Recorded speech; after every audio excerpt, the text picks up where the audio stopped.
Israel এবং গাজার মধ্যে সর্বশেষ যুদ্ধবিরতি কার্যকর হয় ১৯ জানুয়ারি। ৪২ দিনের যুদ্ধবিরতির পর ১ মার্চ ওই যুদ্ধবিরতির মেয়াদ শেষ হয়েছে। চুক্তিতে মধ্যস্থতা করতে কাতার এবং মিশর দুই দেশই সাহায্য করেছিল, যে কারণে হামাস এবং ইসরায়েলি সেনাবাহিনীর মধ্যে ১৫ মাস ধরে চলা লড়াই বন্ধ হয়েছে।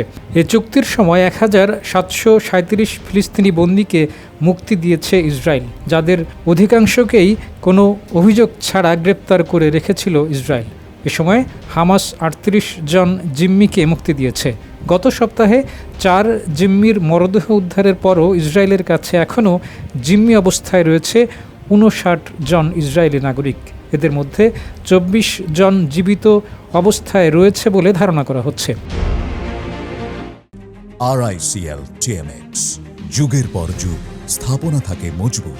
ইসরায়েল এবং গাজা সংকট নিরসনে প্রথম ধাপের যুদ্ধবিরতির মেয়াদ বাড়ানো অথবা দ্বিতীয় ধাপের যুদ্ধবিরতি কার্যকরের বিষয়টি আলোচনা করতে ট্রাম্পের মধ্যপ্রাচ্য বিষয়ক দূত স্টিভ উইটকট আবারও মধ্যপ্রাচ্য সফরে যেতে পারেন। প্রথম দফার মতো ৪২ দিন মেয়াদে আরেকটি যুদ্ধবিরতির সম্ভাবনা ছিল দ্বিতীয় ধাপের পরিকল্পনায়, যে পরিকল্পনায় ছিল স্থায়ীভাবে যুদ্ধ বন্ধ করা এবং গাজা থেকে সব ইসরায়েলি সৈন্য প্রত্যাহার করা। তবে এ পরিকল্পনা ভেস্তে গেছে দ্বিতীয়বারের মতো যুক্তরাষ্ট্রের প্রেসিডেন্ট নির্বাচিত হওয়া ট্রাম্পের প্রস্তাবে, যেখানে তিনি জোর করেই গাজা থেকে ফিলিস্তিনিদের বের করে দেওয়ার প্রস্তাব দিয়েছেন। ট্রাম্পের প্রস্তাবে সমর্থন দিয়ে ইসরায়েল প্রথম ধাপের যুদ্ধবিরতির মেয়াদ আরও ৬ সপ্তাহের জন্য বাড়ানোর প্রস্তাব পাশ করেছে।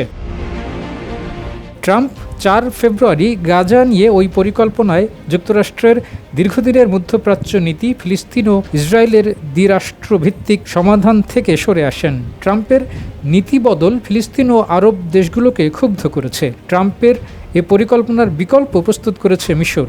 মিশর তাদের পরিকল্পনার জন্য আন্তর্জাতিক সমর্থন ও তহবিল চাইবে বলেও জানিয়েছে।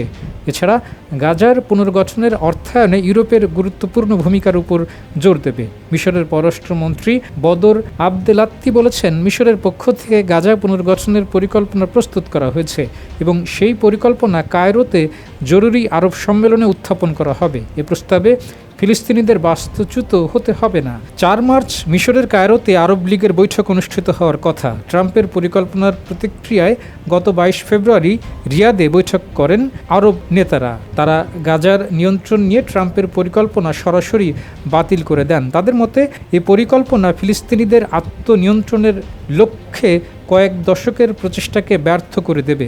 সেই সঙ্গে এটা গাজার বাসিন্দাদের অধিকারকে পদদলিত করবে। এটি সহিংসতার আঞ্চলিক চক্রকে স্থায়ী রূপ দিতে পারে।